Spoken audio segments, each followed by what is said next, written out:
अस्सलामुअलैकुम एवरीवन, मैं हूं मोहम्मद तलहा और आप लोग देख रहे हैं तलाश face academy. Second year physics के चैप्टर नंबर 12 इलेक्ट्रोस्टैटिक्स का एक टॉपिक आज हम लोग कवर करेंगे जो कि कैपेसिटर के टॉपिक से रिलेटेड है। एक सॉल्व्ड एग्जाम्पल भी है और एक न्यूमेरिकल भी है। और बहरहाल ये टॉपिक भी बड़ा इंपॉर्टेंट है कि आपको पता होना चाहिए व्हाट इज कंपाउंड कैपेसिटर। तो देखो, सबसे पहले जो यहाँ पर एक वर्ड आ रहा है ना, कंपाउंड, इस वर्ड की मीनिंग को आप याद रखिए। कंपाउंड बेसिकली मीनिंग होता है मोर देन वन। ठीक है ना। कंपाउंड कभी भी आता है वर्ड, चाहे वो एलिमेंट से कंपाउंड का बनना हो या कहीं कहीं पर भी आप इसको देखोगे इस वर्ड को कंपाउंड, तो कंपाउंड का मतलब होता है मोर देन वन, यानी कॉम्बिनेशन होता है किसी ना किसी चीज का। और अगर हम इन सिंपल वर्ड्स डिफाइन करें कि what is a compound capacitor, तो ये एक ऐसा कैपेसिटर है, the capacitor in which more than one material is filled between the plates of capacitor। ठीक है, तो ऑलरेडी हम लोग डिस्कस कर चुके हैं कि एक कैपेसिटर होता है जिसकी प्लेट्स के दरमियान में सिर्फ और सिर्फ एयर फिल होती है, जो एयर फिल्ड कैपेसिटर कहलाता है। और फिर हम लोगों ने डिस्कस किया था कि एक ऐसा कैपेसिटर भी होता है जिसमें हम कोई डाइलेक्ट्रिक मटेरियल फिल कर देते हैं। लेकिन कंपाउंड कैपेसिटर क्या है? इस कंपाउंड कैपेसिटर के अंदर एक से ज्यादा मटेरियल जो है वो फिल होता है बिटवीन प्लेट्स। यानी कोई ना सिर्फ एयर होती है, ना सिर्फ एक मटेरियल होता है, डाइलेक्ट्रिक मटेरियल होता है, बल्कि मोर देन वन मटेरियल होते हैं। तो उनको कहते हैं कंपाउंड कैपेसिटर। जैसे मिसाल के तौर पे मैं आपको एक बात बताऊं, फॉर एग्जांपल दो कॉमन एग्जांपल्स हैं जो कि हमारी बुक में भी मौजूद हैं और जो है वो उसका न्यूमेरिकल भी है। सबसे पहले एक ऐसा कैपेसिटर हो सकता है जिसके अंदर air plus any dielectric material मौजूद हो, ऐसा हो सकता है। ठीक है ना, एयर हो और कोई डाइलेक्ट्रिक मटेरियल मौजूद हो। या फिर ऐसा भी हो सकता है टू डिफरेंट डाइलेक्ट्रिक मटेरियल्स मौजूद हों। ठीक है ना, दो डिफरेंट डाइलेक्ट्रिक मटेरियल्स हों, तो उसके लिए एक न्यूमेरिकल भी है, ऑलरेडी चैनल पे अपलोडेड है, जाके आप लोग देख सकते हो। लेकिन ये जो बेसिकली आज का लेक्चर है ना, उसका मेन मकसद ये है कि आपको एक फॉर्मूले के बारे में बता सकें कि वो कैसे ड्राइव हुआ, जो कि एक सॉल्ड एग्जाम्पल है बुक की, जिसमें एयर और एक डाइलेक्ट्रिक मटेरियल जो है वो कैपेसिटर में फिल हुआ है। तो लेकिन मैंने बोला कि पूरा कॉन्सेप्ट तो हो आपके पास कंपाउंड कैपेसिटर का, कि जरूरी नहीं है कंपाउंड कैपेसिटर के अंदर हवा और एक डाइलेक्ट्रिक मीडियम हो, बल्कि ऐसा भी हो सकता है कि दो डिफरेंट डाइलेक्ट्रिक मटेरियल मौजूद हों। तो बहरहाल जो डेरिवेशन है, जो हम फॉर्मूला ड्राइव करेंगे for capacitance of compound capacitor, उस पर आपने ध्यान देना है। कैपेसिटेंस ऑफ कंपाउंड कैपेसिटर, और कॉमन जो कंपाउंड कैपेसिटर है जिसमें एयर और, यहाँ पे बता भी देता हूँ, एयर भी फिल है और एक डाई इलेक्ट्रिक मटेरियल भी फिल है। ठीक है ना, तो उसको मैं कह रहा हूँ कि उसका हम कैपेसिटेंस फाइंड करेंगे। तो देखो यहाँ पर फॉर एग्जांपल हमारे पास कैपेसिटर की प्लेट्स हैं, ये आ गए हमारे पास कैपेसिटर की दो प्लेट्स। फॉर एग्जांपल उनका एरिया कितना है? तो फॉर एग्जांपल उनका एरिया बराबर है ए के, और दोनों प्लेट्स के दरमियान का जो डिस्टेंस है वो डिस्टेंस हम लोग डी ही रखते हैं। ठीक है ना। और फिलहाल हमने क्या करा हुआ है, यहाँ पर कुछ एरिया तक एक डाई मटेरियल को फिल किया हमने। ठीक है ना, ये कुछ डिस्टेंस तक हमने एक डाई इलेक्ट्रिक मटेरियल फिल करा, जिसका जो डाई इलेक्ट्रिक कॉन्स्टेंट है वो के बराबर है। और बाकी जो हिस्सा आपको नजर आ रहा है, अच्छा कितना फिल करा ये भी मैं आपको बता दूं। इधर मेन काम ये कर लेते हैं कि यहाँ मैं आपको बताता हूँ कि हम जो ये जो है ना, यहाँ थिकनेस ऑफ डाइलेक्ट्रिक मटेरियल जो कि यहाँ से लेके यहाँ तक की है, उसको टी कर देंगे। अभी मैं एक पैराग्राफ में लिख के ही बता दूंगा ये बात आपको सारी। एरिया सेम है, जो डाइलेक्ट्रिक मटेरियल है उसका भी एरिया उतना ही जितना है कैपेसिटर का एरिया है, बट जो प्लेट्स के दरमियान का डिस्टेंस था टोटल वो डी था, उसमें से सिर्फ टी तक जो है वो हमने फिल किया है डाइलेक्ट्रिक मटेरियल को, और एक ऐसा डाइलेक्ट्रिक मटेरियल जिसका डाइलेक्ट्रिक कांस्टेंट बराबर है के। और बाकी जो हिस्सा आपको नजर आ रहा है, इस बाकी हिस्से के अंदर क्या मौजूद है? इस बाकी हिस्से के अंदर मौजूद है एयर। तो एयर कितनी जगह में होगी?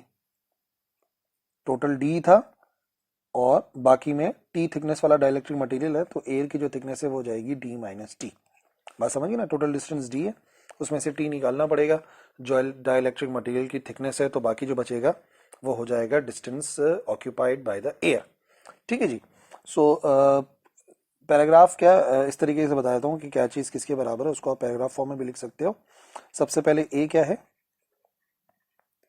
एरिया ऑफ प्लेट्स, ठीक है, डी आ गया, ये आ गया डिस्टेंस बिटवीन प्लेट्स, जो प्लेट्स हैं उनके दरमियान का डिस्टेंस आ गया।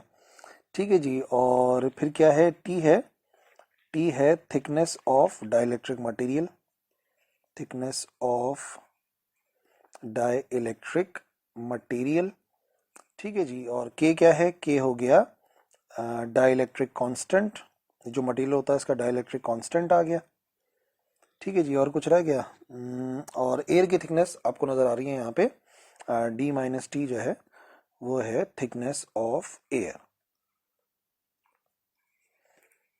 ओके भाई, ये सारी चीज़ हम लोगों ने कंसिडर करी हैं, और अब हम स्टार्ट करते हैं डेरिवेशन ऑफ कंपाउंड कैपेसिटर।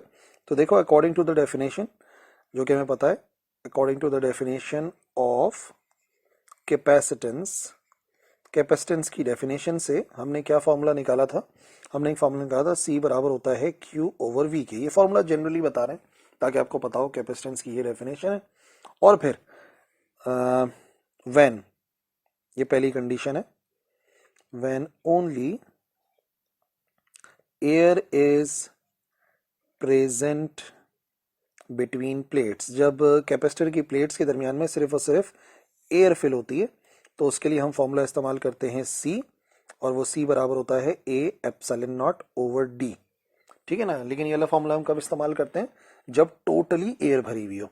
फिलहाल टोटली एयर फिल नहीं है, तो हम क्या बोलेंगे, इन दिस केस हम कर देंगे इसको C1। ठीक है ना, पहली कैपेसिटेंस जो कि एयर वाली है, इसको हम बोलेंगे ए एप्सिलॉन नॉट ओवर, और डी की जगह पे क्या आएगा, एयर कितनी जगह तक भरी हुई है, एयर भरी हुई है डी माइनस टी तक, तो इधर आ जाएगा डी माइनस टी। ठीक है। ठीक है, तो ये हमारे पास आ गई एक्सप्रेशन फॉर द कैपेसिटेंस जब सिर्फ और सिर्फ एयर फिल्ड होगी बिटवीन प्लेट्स ऑफ कैपेसिटर। ठीक है जी। अब दूसरा जो केस था उसको भी डिस्कस करते हैं, जब डाइलेक्ट्रिक मटेरियल फिल होगा, when only dielectric material is filled.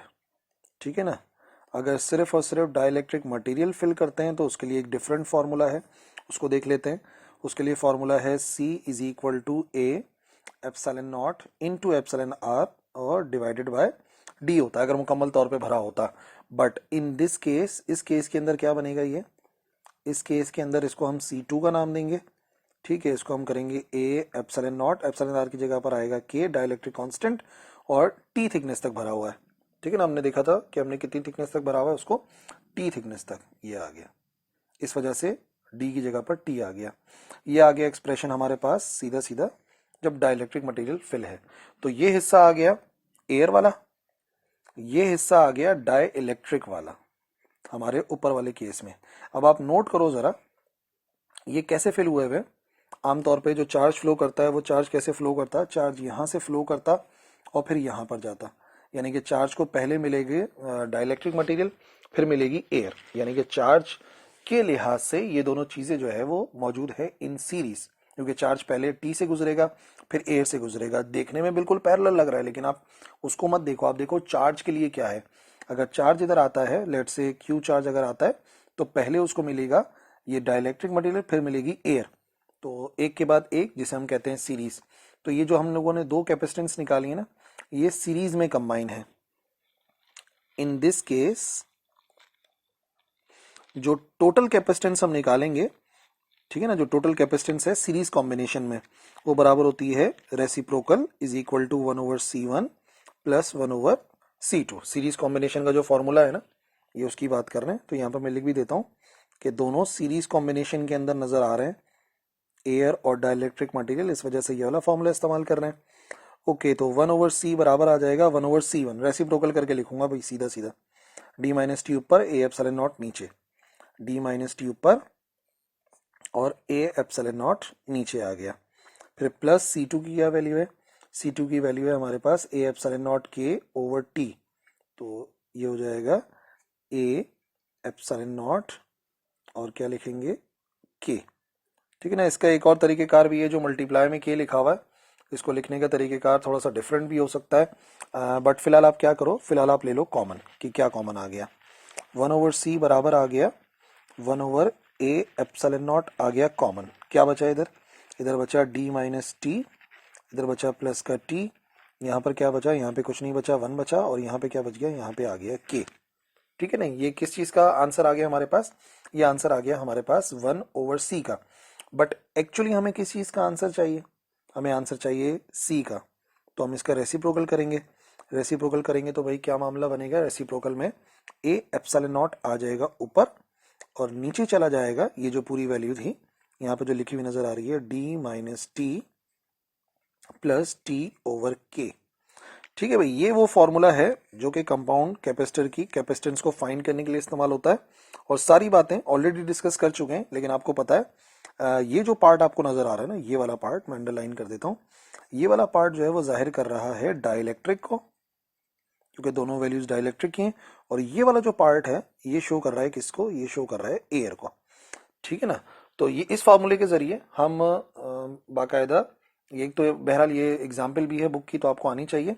और फिर कोई भी क्वेश्चन अगर आपको ऐसा दिया जाता है कंपाउंड कैपेसिटर का, जो कि न्यूमेरिकल के अंदर है, जिसमें एयर भी फिल्ड हो, कोई डाइलेक्ट्रिक मटेरियल फिल हो, तो आप यही फॉर्मूला इस्तेमाल करेंगे। ठीक है ना। तो मैंने सोचा क्यों ना इसकी कंप्लीट डेरिवेशन आपको समझाएं। आई होप बेनिफिशियल लेक्चर रहा होगा, और ये कैपेसिटेंस ऑफ कंपाउंड कैपेसिटर का जो एक्सप्रेशन है ये आपको समझ में आ गया होगा। कोई कंफ्यूजन है तो बिल्कुल बताओ, कमेंट सेक्शन में लिखो, इंशाल्लाह बताते रहते हैं आपको, उसका भी मसला हल कर देंगे। अल्लाह हाफिज।